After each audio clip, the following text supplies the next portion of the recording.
Xiaomi Black Shark 4S। Hello guys, আসসালামু আলাইকুম, কেমন আছেন সবাই? আমি পিয়াস আছি আপনাদের সাথে টেকপঙ্গজের পক্ষ থেকে হাজির হয়ে গেলাম আপনাদের সামনে Xiaomi Black Shark 4S কে নিয়ে। সো এই ফোনটিতে আপনারা পাচ্ছেন 6.67 ইঞ্চির Samsung E4 super AMOLED display, সাথে আছে 144 Hz রিফ্রেশ রেট। আরও পাচ্ছেন আপনারা Qualcomm Snapdragon 875G processor, Joy UI 12.8, সাথে আছে LPDDR5 RAM, UFS 3.1 storage type, 48 megapixel main camera, 4500 mAh battery এবং 120 ওয়াটের ফাস্ট চার্জার। সো এই সব কিছু নিয়ে কিন্তু ব্ল্যাক শার্ক 4S। সো এই সবগুলো বিষয়ে আজকে ভিডিওতে আমরা বিস্তারিত আলোচনা করব এবং এটা একটা গেমিং ফোন। তো গেমিং এর ক্ষেত্রে কতটা ভালো পারফরমেন্স করবে এই ফোনটি, সেই সবগুলো বিষয়ে আজকে ভিডিওতে আমরা আলোচনা করব। সো প্রথমেই আসি ফোনটির ভেরিয়েন্স এবং প্রাইসে। এই ফোনটা আপনার মোট 3টা ভেরিয়েন্টে মার্কেটে অ্যাভেলেবেল পাবেন, 8/128GB, 12/128GB এবং 12/256GB। 8/128GB যে ভেরিয়েন্টটি, এই ভেরিয়েন্টটি প্রাইস যদি চায়না টাকা থেকে যদি ইন্ডিয়ান টাকায় কনভার্ট করি তাহলে প্রাইসটা আসে প্রায় 31,500 টাকার মতো, এবং 12/256GB ভেরিয়েন্টের প্রাইস আসে প্রায় 38,500 টাকার মতো। সো এই প্রাইসে আপনারা কি কি পাচ্ছেন সেই সবগুলোই জানাবো আজকে। সো প্রথমে আসি আনবক্সিংয়ে। আনবক্স করার সাথে সাথে প্রথমে পাচ্ছে আরও একটি বক্সের ভেতরে থাকছে কি প্রোটেক্টিভ কেস। প্রোটেক্টিভ কেসের কোয়ালিটি ছিল খুবই ভালো, সুন্দর একটা ডিজাইন দেওয়া হয়েছে। আর প্রোটেক্টিভ কেসটি ছিল কিন্তু হার্ড প্রোটেক্টিভ কেস। এরপরে পাচ্ছি আমরা স্মার্টফোনটি, এরপরে থাকছে একটি 120 ওয়াটের ফাস্ট অ্যাডাপ্টার এবং একটি টাইপ সি কেবল। সো এগুলোই ছিল বক্স কন্টেন্ট, বক্সের ভেতরে আর কিছু নাই। এবার আসি ফোনটির ডিসপ্লে সেকশনে। এই ফোনটিতে ব্যবহার করা হয়েছে 6.67 ইঞ্চির একটি Samsung E4 super AMOLED full HD plus display, এবং এই ডিসপ্লেটিতে ব্যবহার করা হয়েছে 144 Hz রিফ্রেশ রেট এবং 720 Hz টাচ স্যাম্পলিং রেট পাচ্ছেন আপনারা এই ডিসপ্লেটিতে। এই ডিসপ্লেটির রেজুলেশন দেওয়া হয়েছে 1080x2400 পিক্সেল। এই ডিসপ্লেটিতে আরও পাচ্ছেন আপনারা 1300 নিটসের পিক ব্রাইটনেস এবং HDR10+।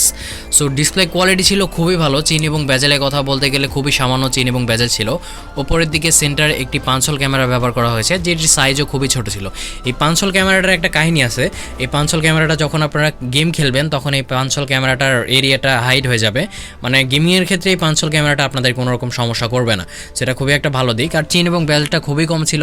আর এই ডিসপ্লেটি থেকে যতগুলো ভিডিও দেখা গেছে সবগুলো থেকে শার্পনেস পাওয়া গিয়েছে খুবই ভালো। এক কথায় বলা যায় ফার্স্ট ক্লাস লেভেলের ডিসপ্লে এটি। আর এই ফোনটিতে আরও পাচ্ছেন আপনারা ওয়াইল্ড L1 এবং ক্যামেরা API। এত সুন্দর একটা ডিসপ্লেতে এইচডি স্ট্রিমিংয়ের মজাটাই আলাদা। আপনারা নেটফ্লিক্সে এবং অ্যামাজন প্রাইমে এইচডি স্ট্রিমিং করতে পারবেন এবং গুগল ক্যামেরা পোর্টটিও ব্যবহার করতে পারবেন। আর এখানে 1300 নিটসে পিক ব্রাইটনেস ব্যবহার করার কারণে অ্যাকচুয়ালি ইনডোর এবং আউটডোরে ব্যবহার করতে কোনো রকম সমস্যা হবে না এই ডিসপ্লেটি। সো আপনারা যেখানে সেখানে গেম খেলতে পারবেন, কোনো রকম সমস্যা হবে না। এই ফোনটিতে আপনারা পাচ্ছেন সাইড মাউন্টেন ফিঙ্গারপ্রিন্ট স্ক্যানার, যেটির স্পিড ছিল যথেষ্ট ফাস্ট এবং অ্যাকুরেট। ফোনটিতে ফেস আনলকও পাচ্ছেন, যেটির স্পিডও ছিল যথেষ্ট ফাস্ট। এই ফোনটিতে আপনারা ডুয়েল স্টেরিও স্পিকার পাচ্ছেন, যেটির সাউন্ড ছিল যথেষ্ট ভালো, সুন্দর লাউড ছিল এবং ভালো রকমের বিট প্রডিউস করছিল।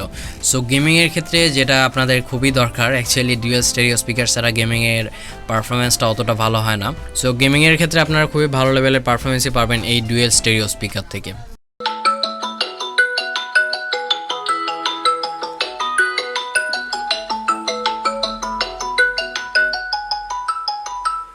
এই ফোনটিতে ব্যাটারি সেকশনে আপনারা পাচ্ছেন 4500 mAh একটি ব্যাটারি, এবং এই ব্যাটারিকে চার্জ করার জন্য বক্সেই দিয়ে দেওয়া হয়েছে 120 ওয়াটের একটি ফাস্ট চার্জার। সো এই চার্জারটি দিয়ে আপনারা আপনাদের ফোনকে 17 মিনিটে ফুল চার্জ করতে পারবেন, মানে 0 থেকে 100% করতে মাত্র 17 মিনিট টাইম লাগবে। যদিও এটা 4500 mAh ব্যাটারি, তবুও এই ব্যাটারি থেকে আপনারা খুবই ভালো লেভেলের ব্যাটারি ব্যাকআপই পাবেন, কারণ এখানে প্রসেসর সেকশনে ব্যবহার করা হয়েছে 7 ন্যানোমিটারের প্রসেসর, যেটি খুবই ব্যাটারি এফিশিয়েন্ট। সো এই ব্যাটারি দিয়ে যদি আপনারা হেভি ইউজও করেন তারপরেও 8 থেকে 9 ঘন্টার মতো ব্যাটারি ব্যাকআপ পেয়ে যাবেন। আর যদি নর্মাল ইউজ করেন তাহলে একদিনের উপরে ব্যাটারি ব্যাকআপ পেয়ে যাবেন। প্রসেসরের কথা বলতে গেলে এই ফোনটিতে আপনারা পাচ্ছেন Qualcomm Snapdragon 875G প্রসেসর, যেটি 7 ন্যানোমিটারের এবং 3.2 GHz-এর। আর জিপিইউ সেকশনে আপনারা পাচ্ছেন Adreno 650।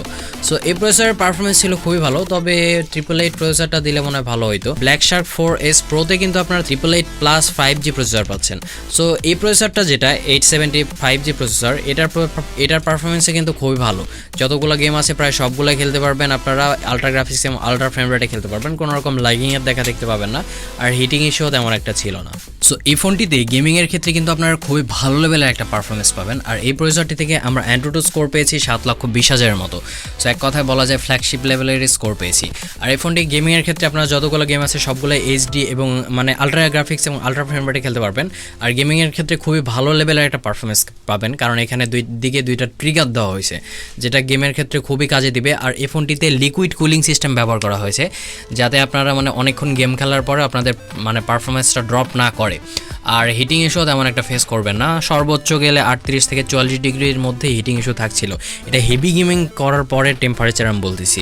সো আপনারা যারা হেভি গেমিং করেন তাদের জন্য এই প্রসেসরটার সাথে এই ফোনটি খুবই ভালো লেভেলের একটা ডিল হবে বলে আমি মনে করছি। এই ফোনটি রান করছে অ্যান্ড্রয়েড 11-এর সাথে এবং সাথে আছে জয় ইউআই 12.8। সো এই ইউআই এর পারফরমেন্স ছিল খুবই ভালো, অ্যাপ ওপেনিং ক্লোজিং থেকে শুরু করে সব কিছু খুব স্মুথলি চলছিল। ইউআইগুলার মানে এক্সপিরিয়েন্সটা ছিল অন্য লেভেলের। ইউআইতে যতগুলো মানে আইকন টাইকন দেওয়া আছে সবগুলোই অ্যাকচুয়ালি গেমিং টাইপের, ওই টাইপেরই মনে হয়েছে। অ্যাকচুয়ালি এটা গেমিং ফোন, সো গেমিং টাইপের ওই টাইপেরই ডিজাইন করা হয়েছে। আর এটা থেকে আপনারা হেভি ইউজ এবং নর্মাল ইউজে কোনো রকম ল্যাগিং দেখতে পাবেন না, খুব ভালো লেভেলের একটা পারফরমেন্সে পাবেন এই ইউআই থেকে। এই ফোনটির র্যাম সেকশনে ব্যবহার করা হয়েছে LPDDR5 র্যাম এবং স্টোরেজ সেকশনে আপনারা পাচ্ছেন UFS 3.1। কানেক্টিভিটির কথা বলতে গেলে এই ফোনটিতে আপনারা পাচ্ছেন ডুয়েল 5G। এই 5G কিন্তু 7টা ব্যান্ড সাপোর্ট করে। অ্যাকচুয়ালি এই ইনফরমেশনটা কিন্তু আমি একদম শিওর না, তবে যেটুকু ইনফরমেশন পাইছি সেটুকুই আপনাদেরকে জানাচ্ছি। আর এই ফোনটিতে আপনারা পাচ্ছেন আরও ডুয়েল 4G ভোল্ট পাচ্ছেন, Wi-Fi 6 পাচ্ছেন, ব্লুটুথ 5.2 পাচ্ছেন এবং NFC পাচ্ছেন। কোনো রকম FM রেডিও কিন্তু আপনারা পাচ্ছেন না এবং নোটিফিকেশন লাইটও পাচ্ছেন না। ফোনটির লুকস এবং ডিজাইনের কথা বলতে গেলে ফোনটার লুকটা ছিল সত্যি খুবই অসাধারণ একটা লুক, একটা গেমিং টাইপের লুকই দেওয়া হয়েছে এই ফোনটির। পেছনে ব্যাক পার্টি হচ্ছে আপনারা পাচ্ছেন এজি গ্লাসের, আর ফোনটির বডিটি দেওয়া হয়েছে অ্যালুমিনিয়াম ফ্রেমের। এই যে এই অ্যালুমিনিয়াম ফ্রেমের বডিটি দেওয়ার কারণে বডিটিতে আপনারা অনেকগুলো অ্যান্টেনা লাইন দেখতে পাচ্ছেন। আর এই ফোনটি কিন্তু একটি heavy phone, heavy gaming phone বলতে পারেন আপনারা, কারণ এই ফোনটির থিকনেস দেওয়া হয়েছে 9.9 মিলিমিটার, খুবই মোটা। এবং এই ফোনটির ওজন হচ্ছে 210 গ্রাম। সো অনেকক্ষণ ধরে রাখলে কিন্তু হাতটা আপনাদের ব্যথা হয়ে যাইতেই পারে। সো গেমিং ফোন, সো এইটুক স্যাক্রিফাইস তো করা যেতেই পারে। সো এই ফোনটা হাতে নিয়ে ইনহার ফিলটা খুবই ভালো ছিল, একটা প্রিমিয়ামনেস ফিলই হয়, অতটা বাল্কি লাগে না, তবে কিছুটা ভারী ফিল হয় এই ফোনটি। আর ফোনটির ব্যাক পার্টের যে ডিজাইনটি, এই ডিজাইনটি আমার কাছে খুবই ভালো লাগছে। আর এই ফোনটির ব্যাক পার্টে নিচের দিকে লেফট সাইডে অ্যাকচুয়ালি ব্র্যান্ডিং দেওয়া আছে ব্ল্যাক শার্ক 4 এর এবং মিডিলে একটি লোগো দেওয়া আছে। আর ফোনটির ক্যামেরা লেআউটের কথা বলতে গেলে ক্যামেরা লেআউটটা মিডিলে দেওয়া হয়েছে উপরের দিকে, আর ক্যামেরা বামটা অতটা ছিল না, একদম স্বাভাবিক ছিল বলা যায়। এই ফোনটির মোট আপনারা দুইটি কালার মার্কেটে অ্যাভেলেবেল পাবেন, ব্ল্যাক কালার এবং হোয়াইট কালার। ফোনটির বাটন এবং পোর্টসের কথা বলতে গেলে ফোনটিতে রাইট সাইডে পাচ্ছেন আপনারা একটি পাওয়ার বাটন, অ্যাকচুয়ালি পাওয়ার বাটনের উপর ফিঙ্গারপ্রিন্ট স্ক্যানারটি দিয়ে দেওয়া হয়েছে। আর উপরের দিকে এবং নিচের দিকে দুইটা ট্রিগার পাচ্ছেন এবং এই দুইটা ট্রিগারকে কন্ট্রোল করার জন্য দুইটা সুইচও দেওয়া হয়েছে। মানে সুইচটা যদি আপনারা অন করেন তাহলে ট্রিগারটা বের হবে, আর সুইচটা অফ করলে ট্রিগারটা নেমে যাবে। দুইটা ট্রিগারের কালার কিন্তু দুই রকম দেওয়া হয়েছে, উপরের ট্রিগারটির কালার দেওয়া হয়েছে রেড কালার এবং নিচের ট্রিগারটির কালার দেওয়া হয়েছে ব্লু কালার। আর ফোনটির নিচে পাচ্ছেন আপনারা একটি স্পিকার হুইল, একটি টাইপ সি পোর্ট, একটি মাইক্রোফোন এবং একটি 3.5 মিলিমিটার ইয়ারফোন জ্যাক।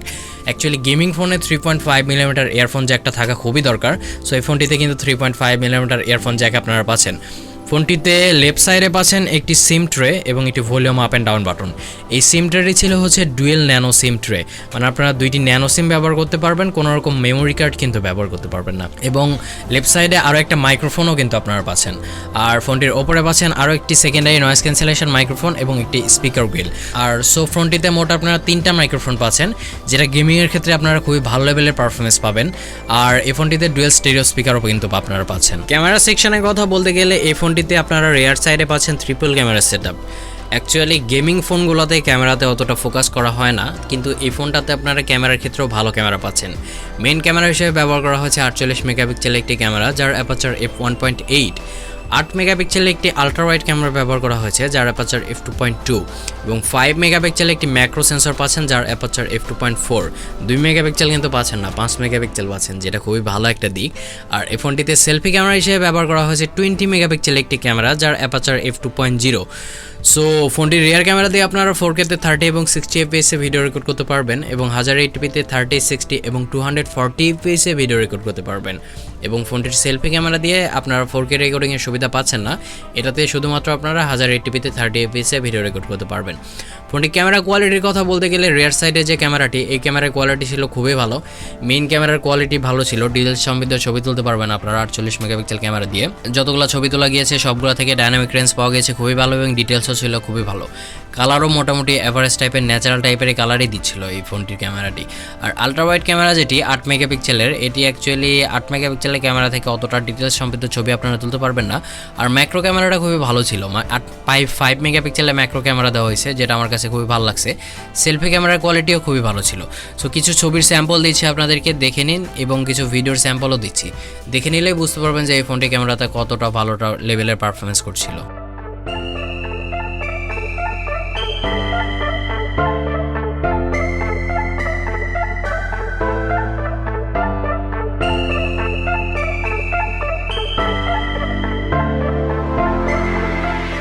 সো শেষ কথা বলতে গেলে অ্যাকচুয়ালি এই ফোনটা আমার কাছে মনে হয় একটা ভালো লেভেলের গেমিং ফোনই। এই ফোনটার প্রাইজের সেম প্রাইজে অ্যাকচুয়ালি ইন্ডিয়াতে পাওয়া যাচ্ছে রিয়েলমি জিটি নিও 2। সো ওই ফোনটা অ্যাকচুয়ালি গেমিং ফোন না, ওই ফোনটাতে ক্যামেরাতে আপনারা ভালো পাচ্ছেন, আর এই ফোনটাতে ক্যামেরাতে একটু ডাউনগ্রেড করা হয়েছে। সো আপনাদের জন্য গেমিং ফোন, আর সো আপনাদের যদি গেমিং ফোনই দরকার হয় তাহলে আপনারা ব্ল্যাক শার্ক 4S ফোনটি দেখতে পারেন, কারণ এই ফোনটিতে খুবই ভালো লেভেলের একটা ডিসপ্লে পাচ্ছেন, স্যামসাংয়ের E4 সুপার অ্যামোলেড ডিসপ্লে পাচ্ছেন 6.67 ইঞ্চির, প্লাস এখানে ভালো লেভেলের একটা প্রসেসর পাচ্ছেন, কোয়ালকম স্ন্যাপড্রাগন 870 প্রসেসর, প্লাস এখানে 4500 mAh ব্যাটারি, 120 ওয়াটের ফাস্ট চার্জার পাচ্ছেন, লিকুইড কুলিং সিস্টেম পাচ্ছেন, আর ডিজাইনটাও কিন্তু খুবই ভালো, ট্রিগার পাচ্ছেন গেমিংয়ের জন্য আলাদা। সো এই সবগুলো বিষয় বিবেচনা করে এই রিভিউটি দেখলেই আপনারা বুঝতে পারবেন যে এই ফোনটি আপনাদের জন্য পারফেক্ট হবে কিনা। সো আমার মনে হয় এই বাজেটে এই ফোনটা একটা বেস্ট ডিল হবে আপনাদের জন্য। সো এই ছিল এই ফোনটির রিভিউটি কেমন লাগলো জানাবেন আমাদেরকে। রিভিউটি যদি ভালো লাগে থাকে তাহলে আমাদের চ্যানেলটিতে প্লিজ সাবস্ক্রাইব করে নেবেন, এবং আমাদের ভিডিওতে লাইক করবেন, কমেন্ট করবেন এবং শেয়ার করবেন। ধন্যবাদ সবাইকে।